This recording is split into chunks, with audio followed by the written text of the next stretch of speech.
Hapo cha kuongezea ni kwamba kipindi sisi tunaingia uongozini, yani kipindi tunaomba kura kwa wanachama, ni miongoni mwa vitu ambavyo tuliahidi kwamba kwenye uongozi wetu tutahakikisha kama viongozi tunapambana mpaka Kigamboni hiyo ina filamu yake. Hilo tulifanikiwa, lakini tukasema kabisa mbali na kuwa na filamu yake tutapambana mpaka kutengeneza awards ili tutambue basi watu ambao kwa namna moja au nyingine wanawakilisha sehemu tofauti. Lakini nikuondoe hofu nikuondoe hofu bigi.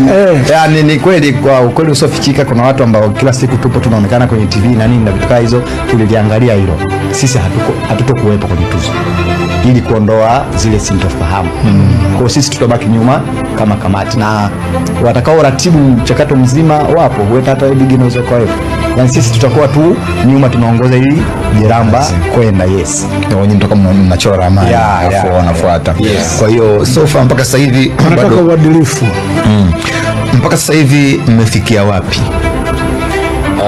Sasa hivi tupo katika awamu ya kwanza ambayo ilikuwa ni kuzitambulisha tuzo kwa jamii na ndio maana tunafanya hayo matangazo mbalimbali kwa ajili ya kutambulisha kwanza hizi tuzo kwenye jamii, kwamba watu wajue kuna Kigamboni Awards.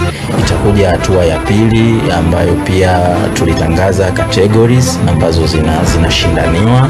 Kwa hiyo tutakwenda hatua ya tatu ambayo tutafanya na pia tuchukue nafasi hii kualika kama global. Tutakuwa tuna press kubwa ambayo tutamtambulisha rasmi pia balozi wa Kigamboni Awards ambaye naamini watu wote watafurahi kumuona na itakuwa ni tukio kubwa. Kwa hiyo pia tuchukue fursa hii kuwakaribisha global. Karibuni sana. Itakuwa lini? Tutafanya mwanzoni mwa mwezi wa 5. Yani tunasubiri masikukuu ya Ramadhani ipite ili tufanye hilo jambo. Na kwa nini balozi? Kwa sababu hatutaki